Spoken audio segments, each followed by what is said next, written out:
आपका एक बार दोबारा स्वागत है तिवारी एजुकेशन पे। आज हम साइंस का पार्ट 2 करने जा रहे हैं, जो हमने पहले भी रिकॉर्ड किया था। आज इसका पार्ट 2 रिकॉर्ड करेंगे हम। तो आइए हम आगे पढ़ते हैं। अब हम आज के लेक्चर में पढ़ेंगे एंथर वॉल।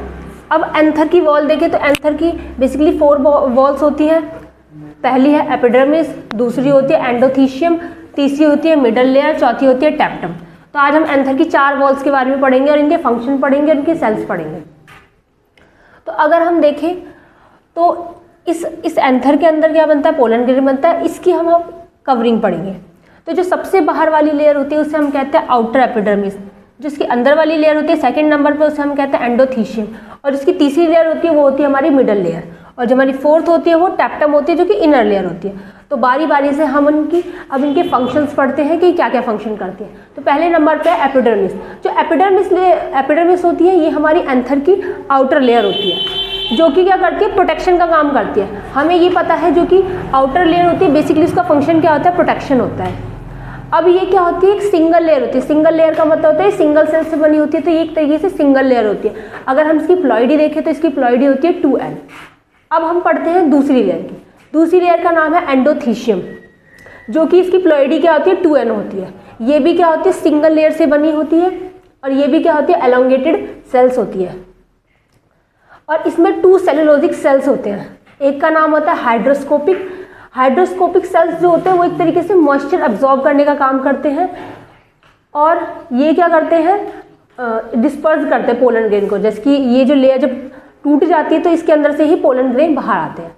फिर हम तीसरी लेयर के बारे में पढ़ते हैं, जो कि हमारी मिडल लेयर। ये सिंगल लेयर नहीं होती, इसमें 2 या 3 लेयर्स होती हैं। और इसकी प्लॉइडी देखें तो इसकी प्लॉइडी होती है 2N। और ये शॉर्ट लिव्ड होती है, मतलब ज़्यादा समय के लिए नहीं होती है, शॉर्ट लिव्ड होती है। और साथ में ये क्या प्रोवाइड करती है, नरिशमेंट प्रोवाइड करती है। फिर हम 4th लेयर के बारे में पढ़ते हैं, जिसका नाम क्या है, टैप्टम। ये सबसे अंदर वाली लेयर होती है, इनर मोस्ट लेयर होती है। और इसमें जो सेल्स होते हैं उसके क्या होते हैं, डेंस साइटोप्लाज्म होते हैं। और इसका मेन फंक्शन क्या है, ये नरिशमेंट प्रोवाइड करती है हमारे पोलन ग्रेन को और मैच्योर करने में मदद करती है। साथ में ये एक ऐसा मटेरियल है, सब्सटेंस फॉर्म करती है, जिसको हम कहते हैं स्पोरोपोलिन। अब ये जो स्पोरोपोलिन होता है ये क्या करता है, ये स्पोरोपोलिन जो होता है हमारे एक्साइन की फॉर्मेशन करवाता है। एक्साइन क्या होती है, जो हमारा पोलन ग्रेन होता है। जैसे कि ये हमारा पोलन ग्रेन है। अब हमने देखा था कि पोलन ग्रेन के ऊपर 2 लेयर होती है, एक इंटाइन होती है, एक्साइन होती है। जो एक्साइन वाली लेयर होती है वो एक हार्ड सब्सटेंस से बनी होती है, जिसको हम कहते हैं स्पोरोपोलिन। तो जो एक्साइन की फॉर्मेशन के लिए स्पोरोपोलिन चाहिए होता है, वो स्पोरोपोलिन हमारा टैप्टम बनाता है। ये हमारा एक्साइन होता है और इसके अंदर लेयर होती है इंटाइन, ये पोलन ग्रेन।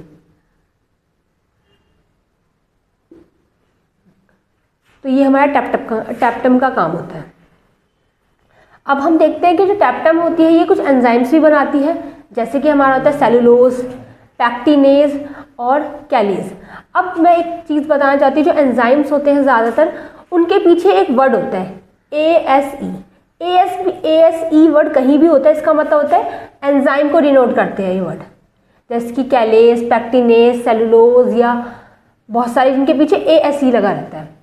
अब हम देखते हैं कि पोलन फॉर्मेशन होती कैसे है हमारे माइक्रोस्पोरेंजियम के अंदर।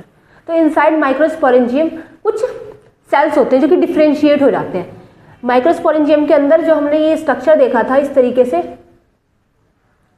ये हमारा क्या था, माइक्रोस्पोरेंजियम थे, जो कि क्या होता है, टेट्राड होते हैं, मतलब 4 होते हैं। तो ये हमारे क्या थे, हमने देखे थे हमारे माइक्रोस्पोरेंजियम थे। इसमें जो कुछ सेल्स होते हैं वो क्या हो जाते हैं, डिफ्रेंशिएट हो जाते हैं। कुछ सेल्स होते हैं इसमें जो डिफ्रेंशिएट हो जाते हैं और डिफ्रेंशिएट होके क्या बना लेते हैं, MMC का मतलब होता है माइक्रोस्पोर मदर सेल, जिनकी प्लॉइडी क्या होती है, 2N होती है। आफ्टर मियोसिस ये जो माइक्रोस्पोर मदर सेल होते हैं ये आफ्टर मियोसिस क्या होते हैं, N हो जाते हैं, N नंबर होते हैं, मतलब इनकी प्लॉइडी क्या रहती है, हाफ हो जाती है। क्योंकि मियोसिस क्या होता है, एक तरीके से रिडक्शनल डिवीजन होती है, जिसमें क्रोमोसोम नंबर क्या हो जाता है, हाफ हो जाता है। तो माइक्रोस्पोर मदर सेल क्या करते हैं, मियोसिस करते हैं। मियोसिस करने के बाद वो माइक्रोस्पोर बनाते हैं। माइक्रोस्पोर के बाद क्या बन जाता है, फाइनली हमारा पोलन ग्रेन फॉर्म हो जाता है, जिसकी प्लॉइडी क्या होती है, N होती है। तो हम देखते हैं अब ये कैसे होता है। तो ये हमारा माइक्रोस्पोरोजेनेसिस होता है। जेनेसिस का मतलब होता है फॉर्मेशन, तो कहीं भी जेनेसिस वर्ड आ जाए तो जेनेसिस वर्ड का मतलब होता है किसी चीज़ का बनना या फॉर्मेशन। तो हम इसमें देखते हैं अकर इनसाइड। तो ये प्रोसेस जो microspore formation, microspore, pollen grain का दूसरा नाम होता है माइक्रोस्पोर। पोलन ग्रेन को ही हम क्या कहते हैं, माइक्रोस्पोर कहते हैं। तो इस चीज़ में कंफ्यूज नहीं होना। और साथ में पोलन ग्रेन का भी मेल गैमेटोफाइट भी हम पोलन ग्रेन को कहते हैं। तो पोलन ग्रेन के बेसिकली 3 नाम है, पोलन ग्रेन, माइक्रोस्पोर और मेल गैमेटोफाइट। तो अब हम देखते हैं कि माइक्रोस्पोरेंजियम के अंदर पोलन ग्रेन बनता कैसे है। तो इनसाइड माइक्रोस्पोरेंजियम जो हमारा एमएमसी बना था, एमएमसी का मतलब होता है माइक्रोस्पोर मदर सेल, ये करता है मियोसिस। मियोसिस क्या होती है, एक डिवीजन होती है, सेल डिवीजन। 2 टाइप की हमने पढ़ी थी, मियोसिस। अब ये क्या करता है, मियोसिस 1 करता है। मियोसिस 1 करने के बाद क्या बनते हैं, 2 सेल में डिवाइड हो जाते हैं। मियोसिस 1 होती है, 2 सेल में डिवाइड हो जाते हैं। फिर 2 सेल के बाद क्या होता है, इसमें मियोसिस 2 भी होती है। आफ्टर मियोसिस 2 ये क्या बन जाते हैं, 4 सेल बन जाते हैं। तो अगर हम देखें तो 1 एमएमसी से क्या बनते हैं, 4 माइक्रोस्पोर बनते हैं।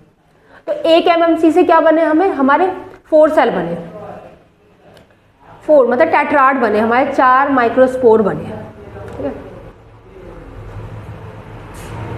तो ये हमारी आज की फॉर्मेशन थी जो हमने आज कंप्लीट करी। Thank you. अगर आपको ये वीडियो पसंद आए तो लाइक करें और सब्सक्राइब करें।